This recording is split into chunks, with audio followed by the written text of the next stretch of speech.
ಓಂ ಅದೃಶ್ಯತ್ವಾದಿಗುಣಕೋ ಧರ್ಮೋಕ್ತೇಃ ಓಂ ಯಥೋರ್ಣನಾಭಿಸೃಜತೆ ಗೃಹ್ಣತೆ ಚ ಯಥಾ ಪೃಥಿವ್ಯಾಮೋಷಧಯಃ ಸಂಭವಂತಿ ಯಥಾ ಸತಃ ಪುರುಷಾತ್ ಕೇಶಲೋಮಾನಿ ತಥಾಕ್ಷರಾತ್ ಸಂಭವತೀಹ ವಿಶ್ವಂ. 1ನೇ ಅಧ್ಯಾಯದ 2ನೇ ಪಾದದ 21ನೇ ಸೂತ್ರ ಇದು. ಅಲ್ಲಿ ಅದೃಶ್ಯತ್ವಾಧಿಕರಣ ಅದರ ಮೊದಲನೇ ಸೂತ್ರ. ಇದು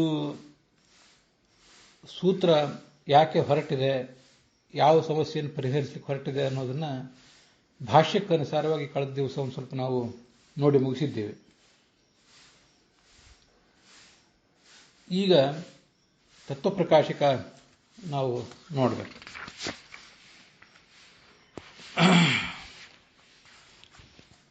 ಅತ್ರ ಅಕ್ಷರಶಬ್ದ ಸಾಹಿತ್ಯೇನ ಅನ್ಯತ್ರ ಪ್ರಸಿದ್ಧ ಅದೃಶ್ಯತ್ವಾದಿಲಿಂಗಾನ ಬ್ರಹ್ಮಣಿ ಸಮನ್ವಯ ಪ್ರತಿಪಾದನಾತ್ ಅಸ್ತಿ ಶಾಸ್ತ್ರಾದಿ ಸಂಗತಿ ಅಂತ.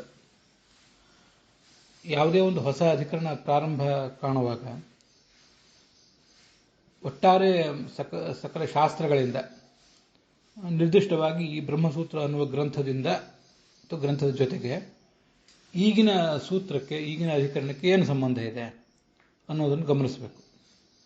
ಹಾಗೆ ಈ 1ನೇ ಪಾದಕ್ಕೂ ಈ ಸೂತ್ರಕ್ಕೂ ಏನು ಸಂಬಂಧ, ಈ 1ನೇ ಅಧ್ಯಾಯಕ್ಕೂ ಈ ಸೂತ್ರಕ್ಕೂ ಏನು ಸಂಬಂಧ ಇದೆ, ಮತ್ತು ಈ 2ನೇ ಪಾದಕ್ಕೂ ಈ ಸೂತ್ರಕ್ಕೂ ಏನು ಸಂಬಂಧ ಇದೆ ಅಂತನ್ನೋದನ್ನು ಗಮನಿಸಬೇಕು. ಶಾಸ್ತ್ರ, ಅಧ್ಯಾಯ ಮತ್ತು ಪಾದ, ಹೀಗೆ ಒಟ್ಟು ಸಂಗತಿ ಅಂದರೆ ಸಂಬಂಧ. ಸಕಲ ಶಾಸ್ತ್ರಗಳು ಕೂಡ ನಿರ್ದಿಷ್ಟವಾಗಿ ಈ ಬ್ರಹ್ಮಸೂತ್ರ ಗ್ರಂಥ ಅನ್ನೋದು ಭಗವಂತನನ್ನು ಕುರಿತು ಪ್ರತಿಪಾದನೆ ಮಾಡುತ್ತದೆ, ಭಗವಂತನ ಮಹಿಮೆಯನ್ನೇ ಪ್ರತಿಪಾದನೆ ಮಾಡುತ್ತದೆ. ಹಾಗೇನೆ ಈ ಒಂದು ಅದೃಶ್ಯತ್ವಾದಿ ಗುಣಕೋ ಧರ್ಮೋಕ್ತೇಃ ಎನ್ನುವ ಸೂತ್ರ, ಈ ಸೂತ್ರವನ್ನು ಒಳಗೊಂಡಂತಹ ಅದೃಶ್ಯತ್ವಾಧಿಕರಣ, ಇವು ಕೂಡ ಭಗವಂತನನ್ನು ಕುರಿತೇ ಪ್ರತಿಪಾದನೆ ಮಾಡ್ತವೆ. ಅದರಿಂದ ಒಟ್ಟಾರೆ ಶಾಸ್ತ್ರದಿಂದ ಸಮನ್ವಯ ಬಂದಾಯಿತು, ಶಾಸ್ತ್ರದಿಂದ ಸಂಬಂಧವನ್ನು ತೋರಿಸಿದಂತಾಯಿತು. ಈ 1ನೇ ಅಧ್ಯಾಯದಲ್ಲಿ ಏನು ಮಾಡ್ತಾರೆ, ಬ್ರಹ್ಮನಲ್ಲಿ ಶಬ್ದಗಳನ್ನು ಸಮನ್ವಯಿಸಿ ತೋರಿಸ್ತಾರೆ. ಅದನ್ನ ಈಗಾಗಲೇ ನಾವು ನೋಡಿದ್ದೇವೆ. ಈ ಅಧ್ಯಾಯದಲ್ಲಿಯೂ ಕೂಡ, ಈ ಒಂದು ಪಾದದಲ್ಲಿಯೂ ಕೂಡ, ಈ ಒಂದು ನಿರ್ದಿಷ್ಟ ಸೂತ್ರದಲ್ಲಿಯೂ ಕೂಡ ಅದೃಶ್ಯತ್ವ ಅನ್ನೋ ಗುಣವನ್ನೇ ಅನ್ವಯಿಸಿ ತೋರಿಸ್ತಾ ಇದ್ದಾರೆ. ಆದ್ದರಿಂದ 1ನೇ ಅಧ್ಯಾಯಕ್ಕೂ ಈ ಒಂದು ಸೂತ್ರಕ್ಕೂ ಸಂಬಂಧ ಬಂದಾಯಿತು. ಇನ್ನು 1ನೇ ಪಾದವನ್ನು ದಾಟಿ 2ನೇ ಪಾದಕ್ಕೆ ನಾವು ಕಾಲಿಟ್ಟಿದ್ದೀವಲ್ಲ, ಅಲ್ಲಿ ಲಿಂಗಾತ್ಮಕ ಶಬ್ದಗಳ ಸಮನ್ವಯ ಮಾಡ್ತಾ ಇದ್ದಾರೆ. ಆ ಪಾದವೇ ಈಗ ನಡೆದಿದೆ. ಇಲ್ಲೂ ಕೂಡ ಅದೃಶ್ಯತ್ವಾದಿ ಗುಣವನ್ನು ಪ್ರತಿಪಾದನೆ ಮಾಡುವ ಆ ಶಬ್ದದ ಸಮನ್ವಯ ಇದೆ. ಆದ್ದರಿಂದ ಈ ಪಾದದ ಸಂಗತಿಯು ಕೂಡ ಬಂದಿದೆ. ಹೀಗೆ ಶಾಸ್ತ್ರಾದಿ ಸಂಗತಿ ಬಂದಿದೆ.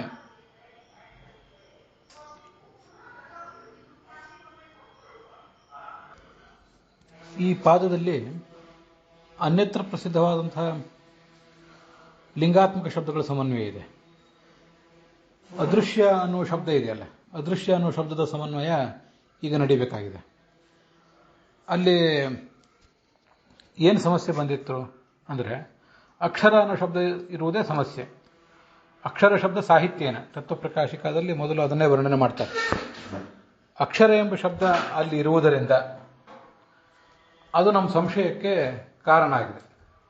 ಅಕ್ಷರ ಅಂದರೆ ಪರಮಾತ್ಮನನ್ನೇ ಇಟ್ಕೊಳ್ಬೇಕು, ಅಥವಾ ಅಕ್ಷರ ಅಂದರೆ ಬೇರೆ ಯಾವುದೋ ಒಂದು ತತ್ವವೋ ಅಂತ ಈಗ ನಮಗೆ ಸಂಶಯ ಬರಲಿಕ್ಕೆ ಕಾರಣ ಆಯಿತು. ಅಕ್ಷರ ಶಬ್ದ ಸಾಹಿತ್ಯ ಅಂದರೆ ಜೊತೆಗಿರುವಿಕೆ. ಅಕ್ಷರ ಶಬ್ದದ ಜೊತೆಗೇನೆ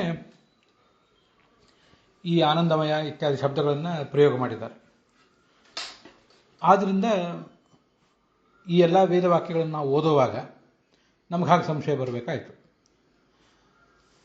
ಅಕ್ಷರ ಶಬ್ದ ಸಾಹಿತ್ಯೇನ ಅಕ್ಷರ ಶಬ್ದದ ಜೊತೆಗಿರುವುದರಿಂದ ಅನ್ಯತ್ರ ಪ್ರಸಿದ್ಧವಾದಂತಹ ಈ ಲಿಂಗಗಳು, ಈ ಅದೃಶ್ಯತ್ವ ಮೊದಲಾದ ಲಿಂಗಗಳು, ಅದು ಭಗವಂತನನ್ನು ಹೊರತುಪಡಿಸಿ ಬೇರೆ ಕಡೆಯಲ್ಲೋ ಬಂದಂತೆ ನಮಗೆ ಕಂಡು ಬಂತು. ಅನ್ಯತ್ರ ಪ್ರಸಿದ್ಧವಾದದ್ದು ಅದೃಶ್ಯತ್ವ ಮೊದಲಾದ ಲಿಂಗಗಳು. ಆ ಲಿಂಗಗಳನ್ನು ಬ್ರಹ್ಮನಲ್ಲಿ ಸಮನ್ವಯಿಸಿ ತೋರಿಸ್ತಾ ಇದ್ದಾರೆ ಈಗ ಆದ್ದರಿಂದ ಶಾಸ್ತ್ರ ಅಧ್ಯಾಯ ಮತ್ತು ಪಾದದ ಸಂಗತಿ ಇದೆ ಅಂತ ಹೀಗದರ ಅರ್ಥ. ಇನ್ನು ಮುಂದೆ ಈ ಆಚಾರ್ಯರ ಆ ವಾಕ್ಯ ಇದೆಯಲ್ಲ, ಅದೃಶ್ಯತ್ವಾದಿ ಗುಣಾ ವಿಷ್ಣೋ ಉಕ್ತಾ ಅಂತ, ಅದಕ್ಕೆ ಜಯತೀರ್ಥರು ಹಿನ್ನೆಲೆ ಹೇಳಿ ತೋರಿಸ್ತಾರೆ. ಶ್ರುತ್ಯಾದಿ ಸಂಗತಿ ವಿಷಯವಾಕ್ಯ ಉದಾಹರಣೆಯನ್ನು ವಿಷಯ ಸಂಶಯವು ಸಂಯುಕ್ತಿಕಂ ಪೂರ್ವಪಕ್ಷಂ ಚ ದರ್ಶಯತಿ. ಯಾವ ವೇದವಾಕ್ಯಕ್ಕೆ ಈ ಸೂತ್ರದ ಜೊತೆಗೆ ಸಂಬಂಧ ಇದೆ, ಯಾವ ವೇದವಾಕ್ಯದಲ್ಲಿ ಬಂದ ಸಂಶಯವನ್ನು ಈ ಸೂತ್ರ ಪರಿಹಾರ ಮಾಡ್ತಿದೆ ಅನ್ನೋದನ್ನು ನಾವೀಗ ನೋಡಬೇಕು. ಅದು ಶ್ರುತಿ ಆದಿ ಸಂಗತಿ. ಶ್ರುತಿ ಮತ್ತು ಯಾವುದು ಪುರಾಣ, ಉಪನಿಷತ್ತು ಇತ್ಯಾದಿಗಳ ಜೊತೆಗೆ ಈ ಸೂತ್ರಕ್ಕೆ ಸಂಬಂಧ. ವಿಷಯವಾಕ್ಯ ಉದಾಹರಣೆಯನ್ನು ನಮಗೆ ಆ ಸಂಗತಿ ನಮ್ಗೆ ಗೊತ್ತಾಗಬೇಕಾದ್ರೆ ವಿಷಯವಾಕ್ಯವನ್ನು ತೋರಿಸಿದರೆ, ಯಾವ ವಿಷಯವಾಕ್ಯ ಅಂದರೆ ಈ ಸೂತ್ರಕ್ಕೆ ಸಂಬಂಧಪಟ್ಟ ವಿಷಯವನ್ನು ಪ್ರತಿಪಾದನೆ ಮಾಡುವಂಥ ಉಪನಿಷತ್ತು ವೇದ ಇತ್ಯಾದಿಗಳಲ್ಲಿರುವಂಥ ಒಂದು ವಾಕ್ಯ, ಅದನ್ನು ತೋರಿಸಿಬಿಟ್ರೆ ಶ್ರುತ್ಯಾದಿ ಸಂಗತಿ ಅಂತಲೂ ತಾನಾಗೆ ಗೊತ್ತಾಗ್ತದೆ. ಮತ್ತು ವಿಷಯ ಏನು, ಇಲ್ಲೇನು ಪ್ರತಿಪಾದನೆ ಮಾಡ್ತಿದ್ದಾರೆ ಅನ್ನೋದು ಗೊತ್ತಾಗ್ತದೆ, ಏನು ಸಂಶಯ ಬಂದಿತ್ತು ಅನ್ನೋದು ಗೊತ್ತಾಗ್ತದೆ. ಮತ್ತು ಇದಕ್ಕೆಲ್ಲದಕ್ಕಾಗಿ ಪೂರ್ವ ಪಕ್ಷವನ್ನು ಮಾಡಿದರೆ, ಸಂಯುಕ್ತಿಕವಾಗಿ ಪೂರ್ವ ಪಕ್ಷವನ್ನು ಮಾಡಬೇಕು. ಅಲ್ಲಿ ಏನು ಸಮಸ್ಯೆ ಇದೆ ಅಂತ ಅನ್ನೋದನ್ನು ತಿಳ್ಕೊಂಡು ಪೂರ್ವ ಪಕ್ಷ ಮಾಡಬೇಕು. ಹಾಗೆ ಪೂರ್ವ ಪಕ್ಷ ಮಾಡಿದರೆ ಆವಾಗ ಎಲ್ಲವೂ ನಿಚ್ಚಳ ಆಗ್ತದೆ. ಅದಕ್ಕಾಗಿ ಆಚಾರ್ಯರು ಅದೃಶ್ಯತ್ವಾದಿ ಗುಣಾ ವಿಷ್ಣುವರುಕ್ತಾ, ಅದೃಶ್ಯತ್ವ ಮೊದಲಾದ ಗುಣಗಳನ್ನು ವಿಷ್ಣುವಿಗೆ ನೀವು ಹೇಳಿದಿರಿ ಅಂತ ತೋರಿಸ್ತಾ ಇದ್ದಾರೆ. ಅದು ಎಲ್ಲಿ ಅಂದರೆ, ಅದೃಶ್ಯ ಅನಾತ್ಮೆ ನಿಲಯನೇ ಭಯಂ ಪ್ರತಿಷ್ಠಾಂ ವಿಂದತೆ ಅಂತ ತೈತ್ರಿಯ ಉಪನಿಷತ್ನಲ್ಲಿ ಆನಂದಮಯರಾದಂಥ ವಿಷ್ಣುವಿಗೆ ಅದೃಶ್ಯತ್ವಾದಿ ಗುಣಗಳನ್ನು ಪ್ರತಿಪಾದನೆ ಮಾಡಿದ್ದಾರೆ. ಅದೃಶ್ಯ ಅನಾತ್ಮೆ ನಿಲಯನೇ ಭಯಂ ಪ್ರತಿಷ್ಠಾಂ ವಿಂದತೆ, ಇದು ತೈತ್ರಿಯ ಉಪನಿಷತ್ತು. ಆ ತೈತ್ರಿಯ ಉಪನಿಷತ್ತಿನ ಹಿಂದು ಮುಂದಿನ ಭಾಗಗಳಲ್ಲಿ ಅವನೇ ಆನಂದಮಯ, ಅವನೇ ಅನ್ನಮಯ ಇತ್ಯಾದಿ ರೂಪದಿಂದ ವರ್ಣನೆ ಮಾಡಿದ್ದಾರೆ. ನಮಗದು ಹಿಂದೆ ನೋಡಿ ಗೊತ್ತಿದೆ. ಅವನನ್ನೇ ಅದೃಶ್ಯ ಅಂತಲೂ ಅಲ್ಲಿ ಹೇಳಿದ್ದಾರೆ. ಅದೇ ಭಾಗದಲ್ಲಿ ಅದೃಶ್ಯ ಅಂತ ಹೇಳಿದ್ದಾರೆ, ಹಾಗೆಯೇ ಆನಂದಮಯ ಅಂತ ವರ್ಣನೆ ಮಾಡಿದ್ದಾರೆ. ಸರಿ, ಈ ಅದೃಶ್ಯತ್ವ ಅಂತನ್ನೋದು ಯಾರ ಗುಣ ಅನ್ನೋದನ್ನು ನಾವು ವಿಚಾರ ಮಾಡ್ತಾ ಇದ್ದಾಗ ನಮಗೆ ಅಥರ್ವಣ ಉಪನಿಷತ್ತು ಕಣ್ಣಿಗೆ ಬಿತ್ತು. ಅಥರ್ವಣ ಅಥವಾ ಮುಂಡಕ ಅಂತ ಕರೆಸ್ಕೊಂಡಿರುವ ಉಪನಿಷತ್ತು ಕಣ್ಣಿಗೆ ಬಿತ್ತು.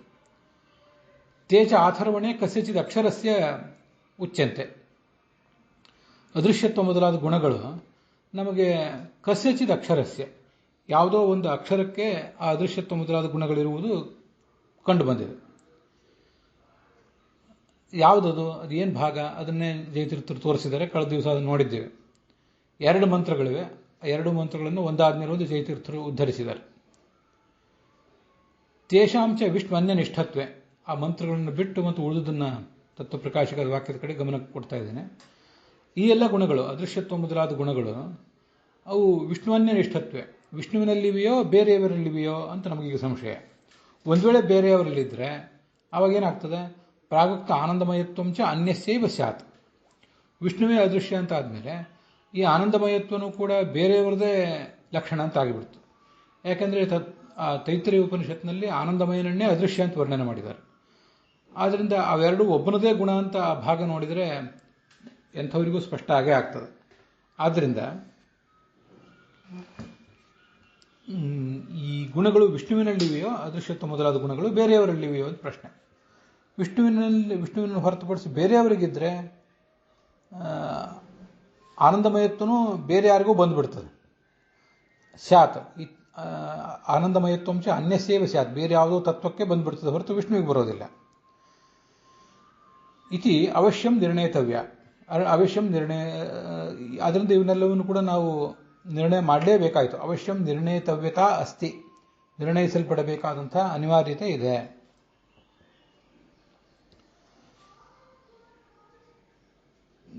ತತ್ ಅದೃಶ್ಯತ್ವಾದಿ ಲಿಂಗಜಾತಂ ಅತ್ರ ವಿಷಯ.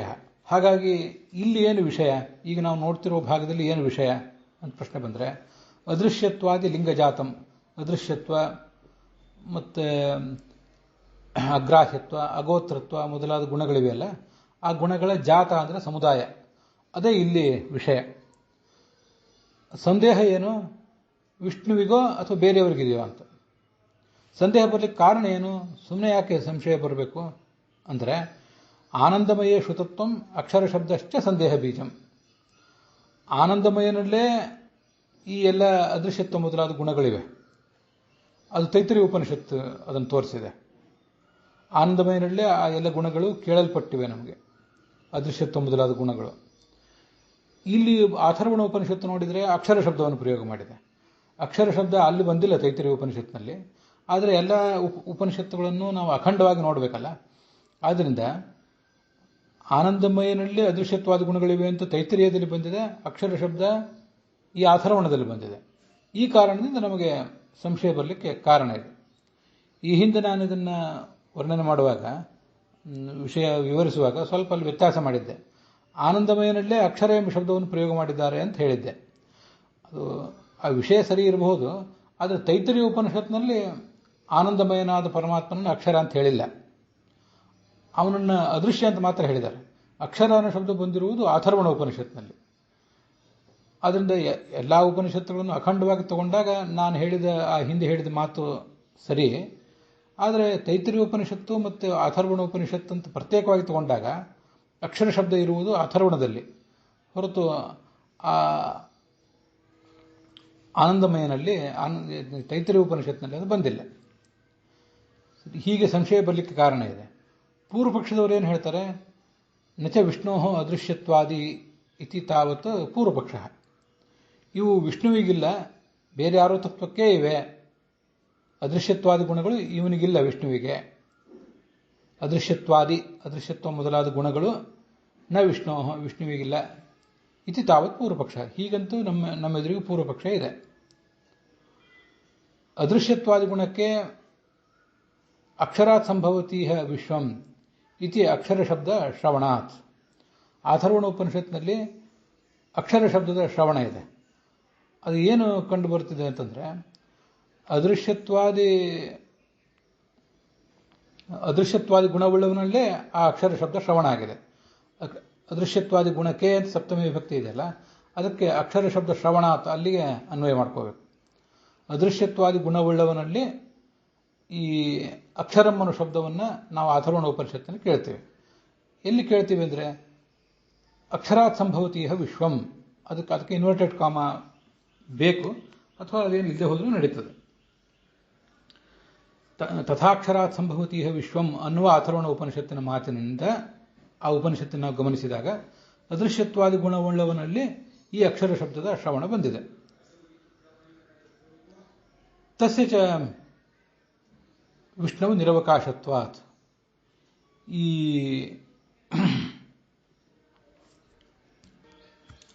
ತಸ್ಯ ಚ ವಿಷ್ಣು ನಿರವಕಾಶತ್ವಾತ್ ಅಂದರೆ ಆ ಅಕ್ಷರ ಶಬ್ದ ವಾಚ್ಯತ್ವ ಅನ್ನೋದು ವಿಷ್ಣುವಿನಲ್ಲಿ ಅವಕಾಶವನ್ನು ಪಡ್ಕೊಂಡಿಲ್ಲ.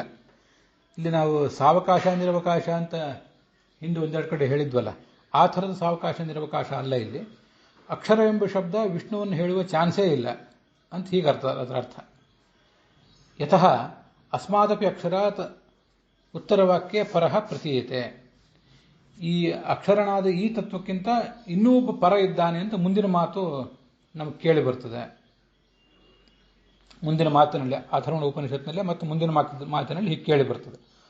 ಅಸ್ಮಾದಪಿ ಅಕ್ಷರಾತ್, ಈ ಅಕ್ಷರನಿಗಿಂತ ಪರ ಇನ್ನೊಬ್ಬ ಇದ್ದಾನೆ. ಎಲ್ಲಿ ಕೇಳಿ ಬರ್ತಾನೆ ಅಂದರೆ ಉತ್ತರವಾಕ್ಯ. ದಿವ್ಯ ಹಿ ಅಮೂರ್ತಃ ಪುರುಷಃ ಸ ಬಾಹ್ಯಾಭ್ಯಂತರದೋ ಹ್ಯಜಃ ಅಪ್ರಾಣಃ ಅಮನಾಃ ಶುಭ್ರಃ ಅಕ್ಷರಾತ್ ಪರತಃ ಪರಃ. ಅಕ್ಷರಕ್ಕಿಂತ ಉತ್ತಮವಾದ ಒಂದು ತತ್ವಕ್ಕಿಂತ ಮತ್ತು ಉತ್ತಮ ಅಂತ ಹೀಗೆ ಬಂದಿದೆ. ಆದ್ದರಿಂದ ನಮಗೆ ಈ ಥರ ಎಲ್ಲ ಸಂಶಯ ಬರಲಿಕ್ಕೆ ಕಾರಣ ಆಯಿತು. ನಹಿ ವಿಷ್ಣೋರಪಿ ಪರಃ ಅಸ್ತಿ ಇತ್ಯತಃ. ಆದ್ದರಿಂದ ಈಗ ನೀವು ತತ್ವವಾದಿಗಳು ಸಮರ್ಥನೆ ಮಾಡುವಂತೆ, ವಿಷ್ಣು ಸರ್ವೋತ್ತಮತ್ವವಾದಿಗಳು ಸಮರ್ಥನೆ ಮಾಡುವಂತೆ ವಿಷ್ಣುವೇ ಸರ್ವೋತ್ತಮ. ಆದರೆ ಅಕ್ಷರ ಶಬ್ದ ವಾಚ್ಯ ವಿಷ್ಣು ಆದರೆ ಆ ವಿಷ್ಣುವಿಗಿಂತ ಮತ್ತೊಬ್ಬ ಇರಬೇಕಾಗ್ತದಲ್ಲ. ಆದರೆ ಅವನು ಯಾರಿದ್ದಾನೆ? ಅಂಥವ್ರು ಯಾರು ಇಲ್ವಲ್ಲ. ಪರಃ ಅಸ್ತಿ ಇತ್ಯತಃ. ಈ ಒಂದು ಕಾರಣದಿಂದ ನ ವಿಷ್ಣು ಅದೃಶ್ಯತ್ವಾದಿ ಗುಣಕಃ. ವಿಷ್ಣುವಿಗಿಂತ ದೊಡ್ಡದಾದ ಮತ್ತೊಂದ್ಯಾವುದೋ ತತ್ವದಲ್ಲೇ ಅದೃಶ್ಯತ್ವಾದಿ ಗುಣಗಳೇ ಬರಬೇಕೇ ಹೊರತು ವಿಷ್ಣುವಿನಲ್ಲೇ ಬರೋದಿಲ್ಲ. ಇತಿ ನ ಆನಂದಮಯೋಪಿ. ಆ ವಿಷ್ಣು ಆನಂದಮಯನೂ ಅಲ್ಲ, ನಮ್ಮ ಪರ್ಯವಸಾನ ಅಲ್ಲಿ. ಅದಕ್ಕೆ ಸಿದ್ಧಾಂತ ಸೂತ್ರಂ ತಾವದು ಅವತಾರಯತಿ. ಸಿದ್ಧಾಂತವನ್ನು ಹೇಳುವ ಸೂತ್ರವನ್ನು ಇನ್ನು ಅತಃ ಅನ್ನುವ ಶಬ್ದದಿಂದ ಆಚಾರ್ಯರು ತೋರಿಸಿಕೊಟ್ಟು ಸೂತ್ರವನ್ನು ತೋರಿಸಿ ಅದಕ್ಕೆ ವ್ಯಾಖ್ಯಾನ ಮಾಡ್ತಾರೆ. ಅಲ್ಲಿ ಉಪನಿಷತ್ತು ಭಾಗದಲ್ಲಿ ಅಥ ಪರ ಯಯಾ ತದಕ್ಷರಮಧಿಗಮ್ಯತೆ ಎತ್ತದದ್ರೇಶ್ಯಂ ಅಗ್ರಹ್ಯಂ ಅಗೋತ್ರಂ ಅಂತ ಹೀಗೆ ಪೂರ್ಣ ವೇದವಾಕ್ಯ ಇರೋದು ಆ ಥರ ಕಂಡು ಬರ್ತದೆ. ಅಲ್ಲಿ ನಾವು ಹಿಂದೆ ಆಚಾರ್ಯರ ಮಾತು ನೋಡಿದಾಗ ಎತ್ತದದ್ರೇಶ್ಯಂ ಅಗ್ರಾಹ್ಯಂ ಅಷ್ಟು ಮಾತ್ರ, ಅಲ್ಲಿಂದ ಮಾತ್ರ ಅದು ಕಂಡು ಬಂದಿದೆ.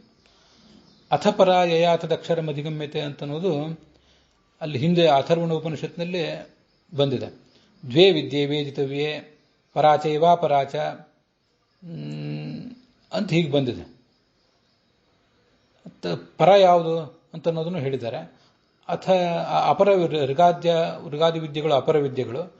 ಅಥ ಪರ ಯಯಾತದಕ್ಷರ ಮಧಿಗಮ್ಯತೆ, ಯಾವ ವಿದ್ಯೆಯಿಂದ ಅಕ್ಷರ ಶಬ್ದವಾಚ್ಯನಾದ ಅಕ್ಷರ ಶಬ್ದವಾಚ್ಯವಾದ ತತ್ವವನ್ನು ತಿಳಿಲಿಕ್ಕೆ ಸಾಧ್ಯ ಆಗ್ತದೋ ಅದೇ ಪರವಿದ್ಯೆ ಅಂತ ಹೀಗೆ ಅಲ್ಲಿ ವರ್ಣನೆ ಬಂದಿದೆ. ಅದಾದ್ಮೇಲೆ ಎತ್ತದದ್ರೇಶ್ಯಂ ಅಂತ ಬಂದಿದೆ. ಜಯತೀರ್ಥರು ಅದನ್ನೆಲ್ಲವನ್ನು ಕೂಡ ತಗೊಂಡಿದ್ದಾರೆ. ದಿವ್ಯೋ ಹ್ಯಮೂರ್ತಃ ಅನ್ನೋದಕ್ಕೆ ಒಂದು ಅರ್ಥ ಹೇಳಬೇಕಾಗಿದೆ. ದಿವ್ಯ ಅದ್ಭುತನಾದವನು, ಅಮೂರ್ತಃ ಮೂರ್ತಿ ಅಂದರೆ ನಿರ್ದಿಷ್ಟವಾದ ಪರಿಮಿತವಾದ ಆಕಾರ ಇರುವವನು, ಅಮೂರ್ತ ಅಂದರೆ ಅನಂತವಾದ ವ್ಯಾಪ್ತವಾದ ಆಕಾರ ಇದ್ದವನು, ಬಾಹ್ಯಾಭ್ಯಂತರ ಒಳಗೂ ಇದ್ದಾನೆ ಹೊರಗೂ ಇದ್ದಾನೆ. ಅಪ್ರಾಣ ಅಮನಾಹ, ಅದಕ್ಕೆ ಷೋಡಶ ಕಲೆಗಳು ಇಲ್ಲದೆ ಇದ್ದವನು ಅಂತ ಅರ್ಥ ಬರೆದಿದ್ದಾರೆ. ಅವೆಲ್ಲ ಷಟ್ಪ್ರಶ್ನ ಉಪನಿಷತ್ನಲ್ಲಿ ಪ್ರಾಣ ಮನಸ್ಸು ಮೊದಲಾದ 16 ಕಲೆಗಳನ್ನು ಹೇಳಿದ್ದಾರೆ. ಅದರಿಂದ ಅಪ್ರಾಣ ಅಮನಾಹ ಅಂದರೆ ಪ್ರಾಣ ಮನಸ್ಸು ಮೊದಲಾದ ಯಾವ ಕಲೆಗಳು ಇಲ್ಲದೆ ಇದ್ದವನು ಅಂತ ಅದರ ತಾತ್ಪರ್ಯ ಆಗ್ತದೆ. ಅಥವಾ ಇನ್ನೊಂದು ಅರ್ಥನೂ ಕೇಳಬಹುದು, ಅಪ್ರಾಣ ಇಂದ್ರಿಯ ರಹಿತ ಅಂತ ಅರ್ಥ. ಪ್ರಾಣ ಅಂದರೆ ಇಂದ್ರಿಯ, ಅಪ್ರಾಣ ಅಂದರೆ ಇಂದ್ರಿಯ ರಹಿತ. ಅಮನಾಹ ಅಂತರಿಂದ್ರಿಯ ಮನಸ್ಸು, ಆ ಮನಸ್ಸು ಇಲ್ಲದೆ ಇದ್ದವನು ಅಂತ ಹೀಗೆ ಅರ್ಥ ಹೇಳಬಹುದು. ಶುಭ್ರ ನಿರ್ದೋಷ, ಅಕ್ಷರಾತ್ ಪರತಃ ಪರಹ. ನಮ್ಮ ಸಿದ್ಧಾಂತಕ್ಕನುಸಾರವಾಗಿ ಈಗ ನಾವು ಅರ್ಥ ನೋಡಿರ್ತೀವಿ ಅಷ್ಟೇ. ಜಡ ಪ್ರಕೃತಿಗಿಂತ ಅಕ್ಷರಾತ್ ಅಂದರೆ ಜಡ ಪ್ರಕೃತಿಗಿಂತ, ಪರತಃ ಉತ್ತಮಳಾದ ಲಕ್ಷ್ಮೀದೇವಿಗಿಂತ ಪರಹ ಉತ್ತಮ ಅಂತ. ಇದು ನಮ್ಮ ಸಿದ್ಧಾಂತದ ಪ್ರಕಾರ ಅರ್ಥ. ಅಲ್ಲಿ ಆ ಮಾತು ಬಂತಾದ್ರಿಂದ ನಾವೀಗ ಅದನ್ನು ನೋಡಿದ್ದೇವೆ ಅಷ್ಟೆ. ಮತ್ತೆ ಇಲ್ಲಿ ತದ್ಭೂತಯೋನಿಂ ಪರಿಪಶ್ಯಂತಿ ಧೀರಾಹ, ಯದ್ಭೂತಯೋನಿಂ ಪರಿಪಶ್ಯಂತಿ ಧೀರಾಹ ಅಂತ ಬಂದಿದೆ. ಎಲ್ಲ ಭೂತಗಳಿಗೂ ಉತ್ಪತ್ತಿ ಕಾರಣವಾದ ತತ್ವವನ್ನು ಜ್ಞಾನಿಗಳು ತಿಳಿತಾರೆ ಅಂತ. ಭೂತ ಯೋನಿ ಅಂತ ಶಬ್ದ ಇದೆ, ಅದನ್ನು ಗಮನಿಸಿರಿ. ಯೋನಿ ಅಂದರೆ ಕಾರಣ ಅಂತ ಹೀಗರ್ಥ. ಎಲ್ಲ ಭೂತಗಳ ಉತ್ಪತ್ತಿಗೂ ಅವನೇ ಕಾರಣ. ಲಕ್ಷ್ಮೀಯ ತತ್ವಕ್ಕೂ ಕೂಡ ಅದರ ಆವಿರ್ಭಾವಕ್ಕೆ ಅವನೇ ಕಾರಣ. ಆದ್ದರಿಂದ ಅವನನ್ನು ಭೂತ ಯೋನಿ ಅಂತ ಹೀಗೆ ಹೇಳ್ತಾರೆ. ಭಗವಂತನಲ್ಲಿ ಯೋನಿಯನ್ ಶಬ್ದ ಬಂದಾಗ ಸ್ತ್ರೀಲಿಂಗವೂ ಆಗಬಹುದು, ನಪುಂಸಕಲಿಂಗನೂ ಆಗಬಹುದು. ಅದನ್ನು ಛಾಂದೋಗ್ಯ ಉಪನಿಷತ್ನಲ್ಲಿ ಆಚಾರ್ಯರು ಭಾಷ್ಯದಲ್ಲಿ ತೋರಿಸಿಕೊಟ್ಟಿದ್ದಾರೆ. ಭಗವಂತನಲ್ಲಿ ನೀವು ಲಿಂಗ ವ್ಯತ್ಯಾಸ ಮಾಡಿದರೆ ಏನೂ ಆಗೋದಿಲ್ಲ, ಎಲ್ಲ ಲಿಂಗಗಳು ಅವನಿಗೆ ಸಲ್ಲುತ್ತವೆ ಅಂತ. ಈಗ ಅಲ್ಲಿ ಯೋನಿಯನ್ ಶಬ್ದ ಬಂದಲ್ಲಿ ಅದು ಪುಲ್ಲಿಂಗನೂ ಆಗಬಹುದು ಆ ದೃಷ್ಟಿಯಿಂದ. ಆದರೆ ಕೋಶಗಳನ್ನು ನೋಡಿದರೆ ಸ್ತ್ರೀಲಿಂಗದಲ್ಲೂ ಇದೆಯಲ್ಲ, ಅದರಿಂದ ಭೂತಯೋನಿ ಅಂತ ಬಂದರೆ ಅದು ಸ್ತ್ರೀಲಿಂಗನೂ ಆಗಬಹುದು ಪುಲ್ಲಿಂಗನೂ ಆಗಬಹುದು. ಆ ಶಬ್ದ ಭಗವಂತನ ಸ್ತ್ರೀರೂಪವನ್ನು ಹಾಗೆ ಪುರುಷ ರೂಪವನ್ನು ಎರಡನ್ನೂ ಹೇಳ್ತದೆ ಅಂತ ಅನುಸಂಧಾನ ಮಾಡಬಹುದು. ಅದು ನಂದೊಂದು ಆಲೋಚನೆ. ಪರಿಪಶ್ಯಂತಿ ಅಂದರೆ ಪೂರ್ಣವಾಗಿ ತಿಳಿತಾರೆ. ಪರಿತಃ ತಮ್ಮ ಸುತ್ತಮುತ್ತಲೂ ತಿಳ್ಕೋತಾರೆ, ಎಲ್ಲ ಕಡೆನೂ ಮೇಲೆ ಕೆಳಗೆ 4 ದಿಕ್ಕುಗಳಲ್ಲೂ ಅದು ಇದೆ ಅಂತ ಅರ್ಥ. ಪರಿತಃ ಅಂತ ಪೂರ್ಣವಾಗಿ ಅಂತ ಮತ್ತೊಂದು ಅರ್ಥ. ಅಲ್ಲಿಗೆ ಇವತ್ತಿನ ಈ ಭಾಗ ಸಮಾಪ್ತ ಆಗಿದೆ.